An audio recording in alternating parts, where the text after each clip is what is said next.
So once the Supreme Court rules, yun na yung interpretation and that becomes part of the law of the land. Just like in the case of itong sa ABS-CBN, kasi may mga controversies about kailan ba talaga mag-expire, pwede ba yung provisional permit, maraming interpretations. But there are, may mga existing jurisprudence na rito. Yung latest yata, yung 2003, yung kay yung penned by ex-Chief Justice Puno, di ba? And he very clearly discussed the the ruling, do sa decision na yon. Now without a legislative franchise, yung MTC cannot issue a provisional permit. So I don't know where the House of Representatives, the leadership at least, is coming from when they wrote NTC to issue a provisional permit. Because klaro naman sa batas na ang magti-trigger, kasi ang legislation na sa amin wala sa NTC. Ang NTC is a regulatory body. Sila yung mag-i-implement. But klaro naman talaga doon sa jurisprudence, which is now part of the law of the land, na without a legislative franchise, meaning batas, hindi mag-i-issue ng provisional permit ang NTC. So kung mag-expire yung franchise ng ABS-CBN on May 4, kasi hindi naman ito yung date of the passage ng batas, kundi 15 days after publication. So malino, kaya May 4 yung computation ni DOJ Secretary.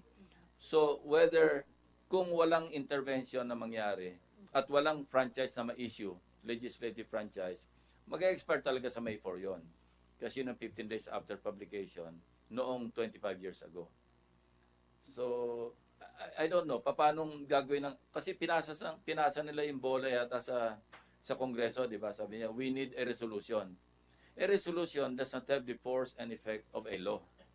Even yung joint resolution, because of ang nurse party list, yung decision ng Supreme Court, very recently, wala na rin we cannot amend a law by or through a joint resolution of both houses.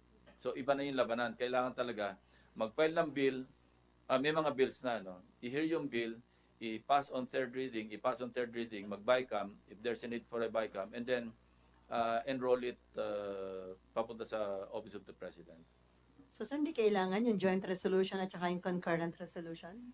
Ang concurrent resolution, if at all, is a sense of the Senate.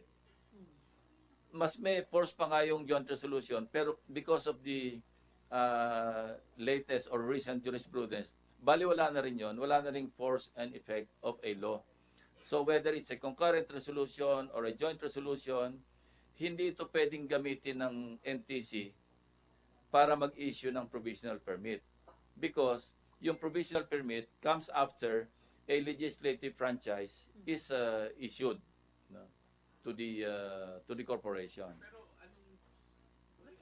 why would you Marlon. need a provisional permit? You already have a legislative. Well, kasi siguro may mga administrative requirements pa.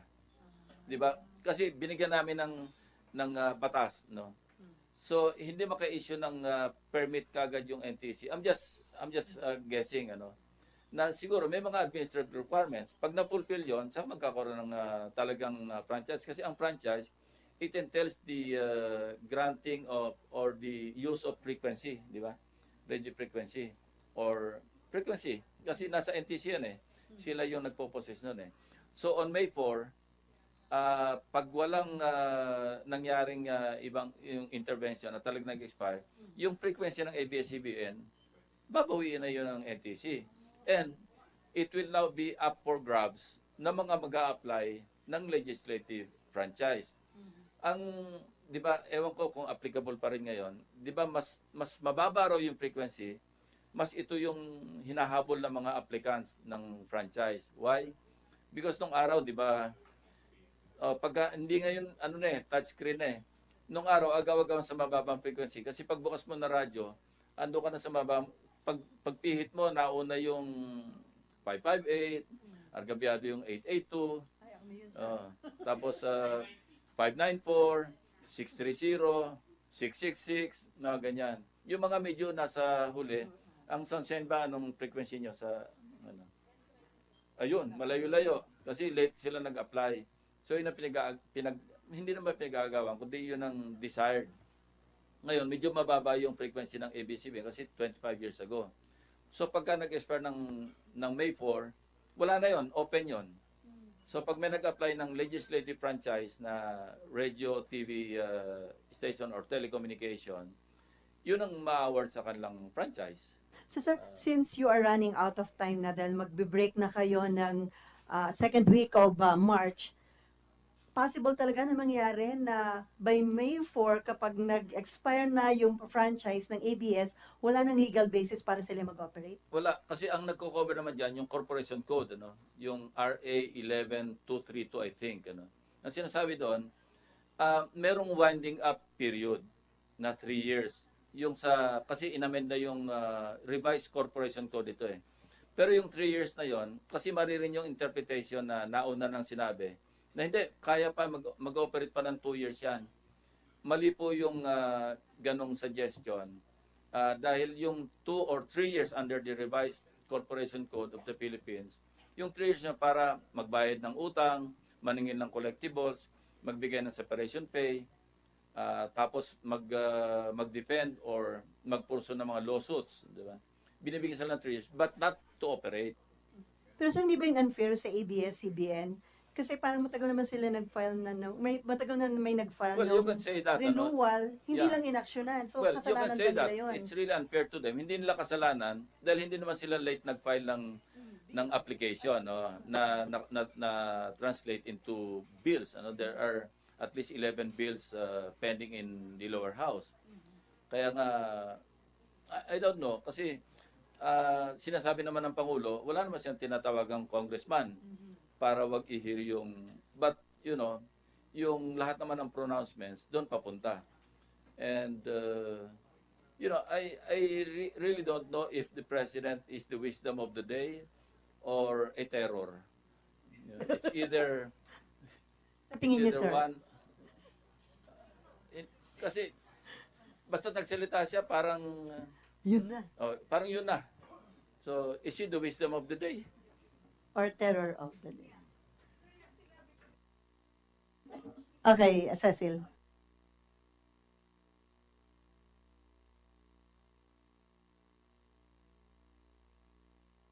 Sila dapat nag-uusap, no? Second guess eh. Kasi, Pero magandang you know, development sa may yun. propensity naman without, you know, without casting any ang presidente kasi nagsalita ngayon, hindi mo rin alam kung bukas yung pa rin yun eh. Kasi kung as a legislator, paano nyo babasahin yun na habang Kami walang problema. atake niya yung ABS? Walang problema sa Senate. We act more independently than the House. Ano? Whether they admit it or not, that's a reality. And that's a reality that we have to live with. Na sa House, talagang pag nagsalita ang presidente, sa amin, maski we act more independently sa Senate. Ano? 24 lang kami, pero 24 republics kami rito. Pero sir, knowing the president, hindi talaga siya nag-interfere. Kasi sabi niya, wala daw siya ni isang congressman na kinausap Well, about the Past experience, I have no comment. Ah, what does it mean, sir? Makon?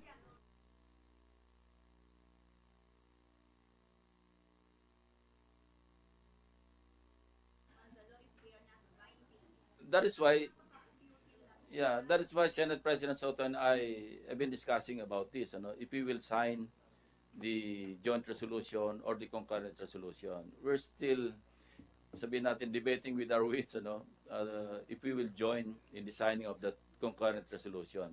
Because if it is a useless piece of paper and wala namang effect ng batas, at saka alam naman natin, alam namin, based on our discussion or inquiries with lawyers knowledgeable sa franchise, alam naman namin na baliwala yun. Hindi naman magagamit ng NTC yung joint resolution or concurrent resolution to issue that provisional permit. So, magmumukha lang kaming parang, di ba? Parang nakakatawa naman na gagawa kami ng isang resolution na alam naming maski halimbawang gawin pa ng NTC mag-issue ng provisional permit, illegal din yun. pwede ma-question sa Supreme Court, madadamay pa kami. Kami tuturo eh. So parang useless na rin yung opinion, the opinion expressed by Justice Secretary Guevara that he was available to the joint. Ang sinasabi doon yung parang yung sa equity, di ba? Kasi may gap. Para meron daw nangyari ng ganon. But you know, I heard ex-CJ Puno, sinabi niya, yung practice cannot make a law. Kung ang letter ng law ganito, maski pinapractice yan before, it will not justify legally na gawin mo. Kasi parang, di ba, dito sa Senate minsan, hindi, traditionally ginagawa na yan eh. Parang pinapayagan na. But legally speaking, hindi binding legally kung meron kaming ginawa na pinapractice ng mga ninuno namin. Di ba? Pero sir, kasi si Senator Drilon, he mentioned about standing jurisprudence na kesyo yung implementing agencies like the executive and the Senate can express their own Yeah, opinions on certain issues. we can always express the sense of the Senate. But how effective legally would that be? That's another question. So it will not hold water. Hindi, kaya nga, hindi naman makapag-issue ng provisional permit ang NTC kung walang legislative franchise. And legislative franchise, as the name connotes, dapat batas yun. Di ba? Okay, Myla. Yung, hindi, existing, pero mag-expire nga sa May 4 eh.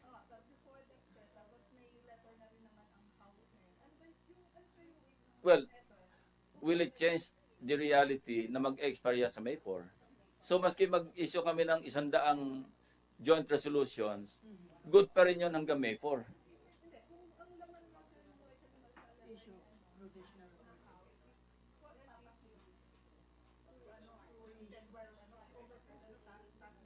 Will it change the fact that it will expire on May 4? Pagdating ng May 4, expired yun as per RA, whatever RA it was na pinasa noong 25 years ago.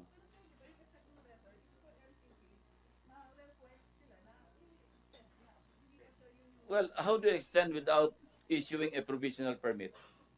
The provisional permit or the legislative franchise expires on May 4. So, maski 1,000 joint resolutions na walang effect and force of law, ang ipadala naman sa NTC, anong gagawin ng NTC after May 4? Expired pa rin yun.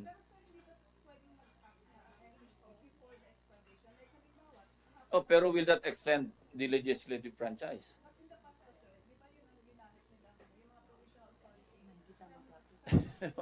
Ewan ko. Pero simple lang naman yung interpretation eh. Nag-expire yung lisensya mo.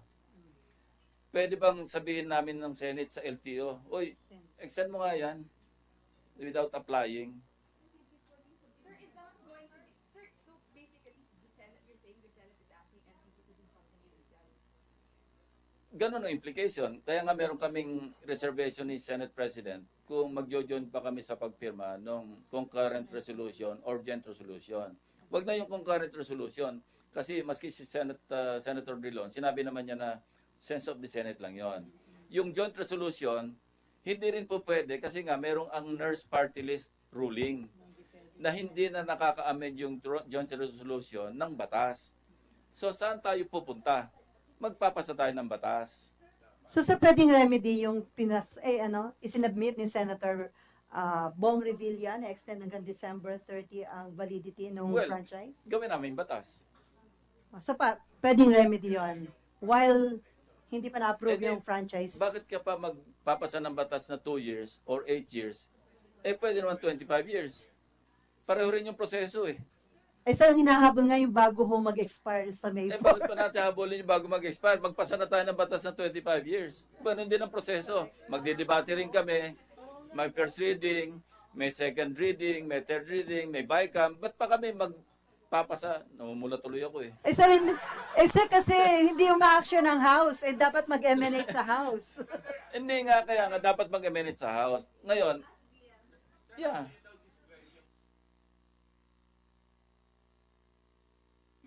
Wala. I don't know what NTC will do to legalize yung pag-issue ng provisional permit kung walang batas. I don't know. Mahirap mag-question ng motive eh. Pero, Milo muna, tapusin natin. And then,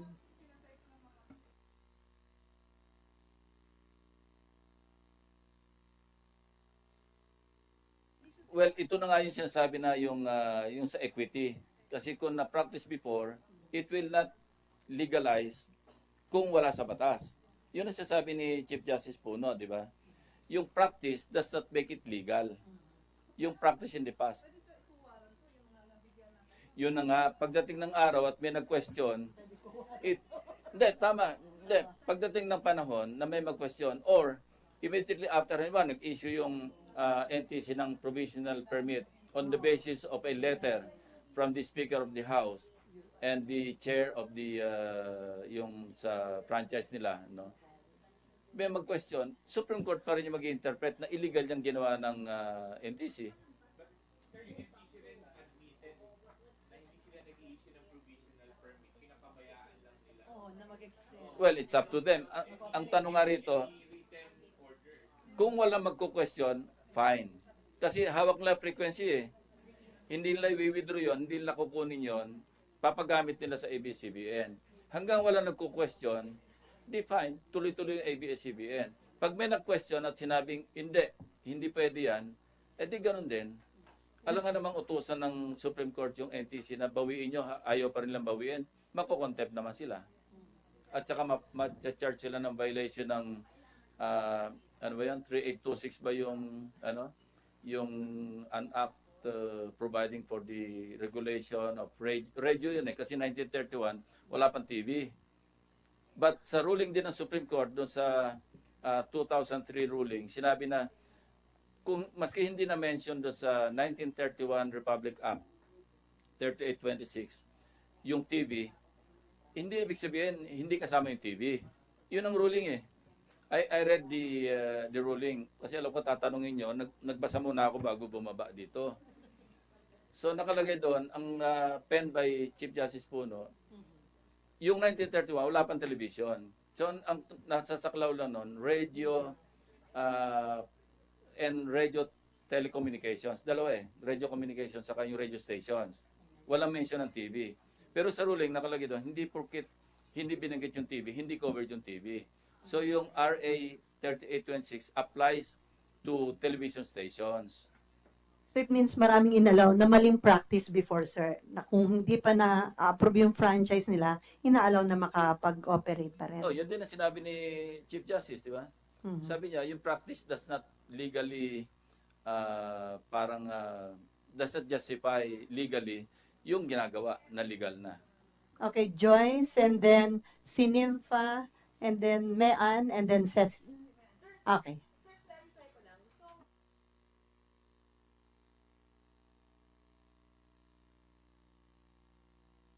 Depende sa language ng concurrent resolution. Ano? Kung hindi ito yung parang ino-authorize yung NTC to issue a provisional permit or extend, pipirma kami. Pero pagka yung sa concurrent or joint resolution, parang inuutusan namin or sinasabi namin yung NTC, mag-issue ka ng extension or provision. I don't think I and Senator Soto will sign. Kasi parang that's an encroachment on the parang ng House. Kasi kailangan batas talaga eh. syempre alam naman natin obviously na ang may kasalanan yung mga inupuan kasi yung bills eh. Meron bang remedy for ABS-CBN, sir, na pwede ba silang mag-file na kaso ethics complaint? Wala eh. Wala kasi yung legislative franchise, kasi separation of power nga, di ba? Parang kami, lawmaking, and nobody can force us to pass a law. No? Walang ganon sa konstitusyon na kailangan pag merong ganito, may urgency, kailangan ipasa nyo yan. Wala. Sir, hindi ba siya mag-fall sa negligence? Well, sabihin na natin abdication, negligence, dereliction, pero wala naman sa konstitusyon na pwedeng isanction yung institution, which is Congress, pagka hindi nagpasa ng batas pertaining to anything, mapa-franchise man ito o kung anong klaseng batas, wala namang ganong provision sa konstitusyon. Pero kung That will intentional, compel us. sir. Yung committee chair, inuupuan niya yung isang Pwede bigay sa ibang. pwede isang Oh, sa amin meron ganun, 30 session days. Ibilangin mo yung 30 session days, gaano kahaba yun. Ano yun eh? 30 session days. So, kung 3 days a week yung session, magbilang na kayo. Kung aabot pa yung... Pero yun din, i-discharge mo yung chairman, mag-a-appoint ka rin ng iba, o kaya ite-take over ng body yung pag-hear nung... Remember, pagka walang ginawa, pero pagka nag-hear, nagkaroon ng isang hearing, may ginawa na siya. So, mag-umpisa ka na naman bumilang ng 30 session days. Sir, tama ba yung rason ni Speaker Cayetana? Kaya hindi pa ni-schedule. Sobrang mainit yung issue. Marami may init ang ulo. Baka hindi maging maayos yung discussion dun sa bill. Well, that's his call as the speaker, and that's the call of the chair of the appropriate committee. No? Sila yung, ang chair yung sa amin, lalo sa Senate, no? Independent yung mga chairman eh. Hindi nga nakikialam yung Senate President kung kailan mo gustong i-hear o kung ayaw mong i-hear. Kung ayaw mong i-hear man lang at 30 session days, hindi mo man lang ginagalo isang bill referred to your committee, that's the time that the whole body in plenary will act accordingly. Na hindi mo ginagalaw yan, tatanggalin namin sa iyo yan.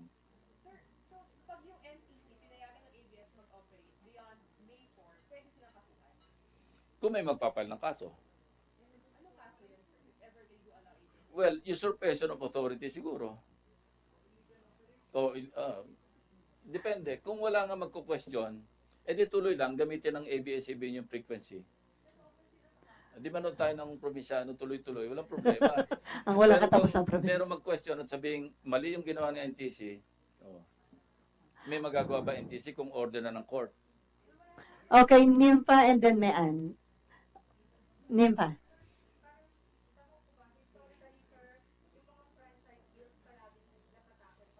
Oh yeah. Oh. And we tackle bills on franchises. Minsan sa isang hearing, 3, 4, 5. Sa floor ganun din. Pag nagdebate, 3, 4, 5 bills sabay-sabay simultaneously. Hindi ko alam. Nasadyang patapos na, sir. Yeah.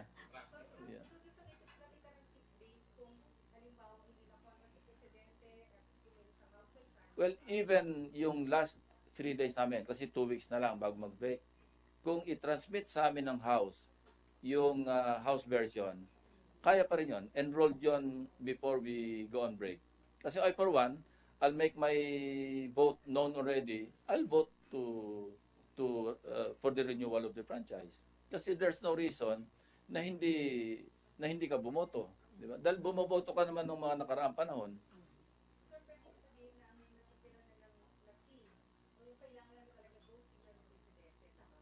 Well, you can say that. Medyo obvious naman yun eh. No-brainer naman yun eh.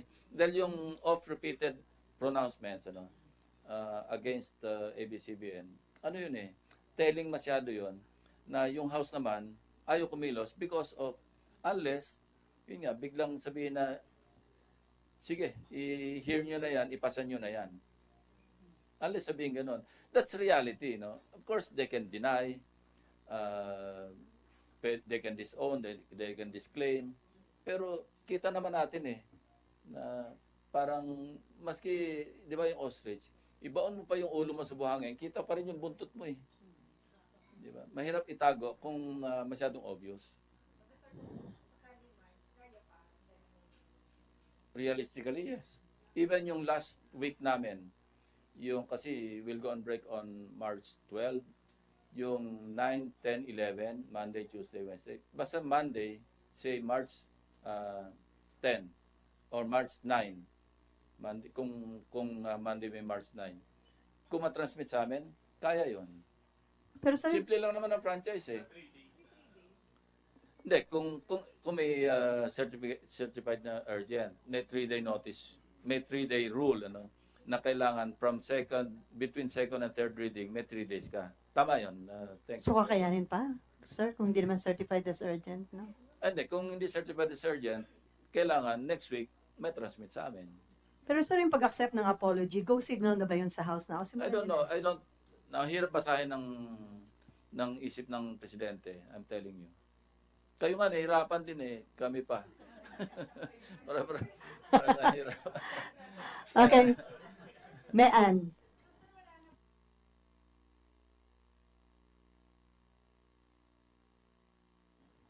Wala akong nakita ng remedyo pag walang legislative franchise. That's what I'm saying. Interpreting the opinion of XCJ Puno and other lawyers that I've discussed these issues with, and also reading from jurisprudence, reading from the pertinent laws. Hindi naman kailangan maging lawyer tayo para maintindihan yung batas eh. 'Di ba? Kung hindi natin halimbawa, masyadong technical, we can always ask lawyers to interpret for us, 'di ba? Minsan naman ang language ng batas napakasimple lang eh. Para kung marunong ka magbasa, marunong ka mag-interpret o mag-express ng opinion. Cecil, may follow-up ka ba? Okay. And then, sorry, Kat. Hindi na kita ba?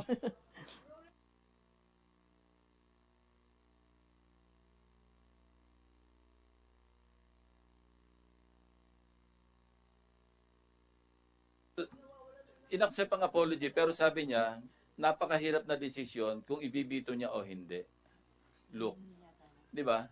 Kung wala 'yon, palakpakan na. Yung mga dapat pumalakpak. No? Ang problema, may karugtong nga eh, may caveat eh. Hindi ko sigurado kung ibibito ko o hindi. Ibang usapan naman 'yon. So, may sinabing ganito, pero may sinabi rin ganito, mag-interpret ka.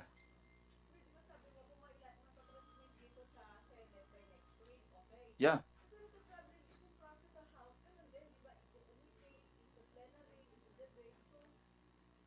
Hindi, report out lang sa plenary. Okay, ang committee hearing nga, minsan isang araw lang eh. Committee hearing, then prepare the committee report sa floor, pagbotohan. Minsan naman wala nang interpellation eh. Minsan wala na ring amendment. Unless, yan na, tawag na ako. Naku, alarm. Tatayo na si Sir. Tayo Sir, na. Ha?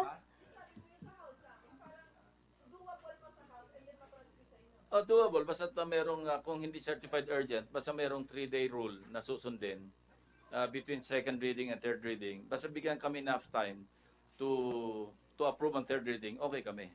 At sir, kapag nitransmit dito, nakakasiguro na ma-approve yun. Majority Based will... on our discussions, informal discussions, wala akong nakitang problema sa botohan. Ay, hindi pa pahabol? Wala na. Okay na. Ay, pastillas daw. Hindi sa Bureau of Indian. Sir, akala ko hanggang 11:30 tayo.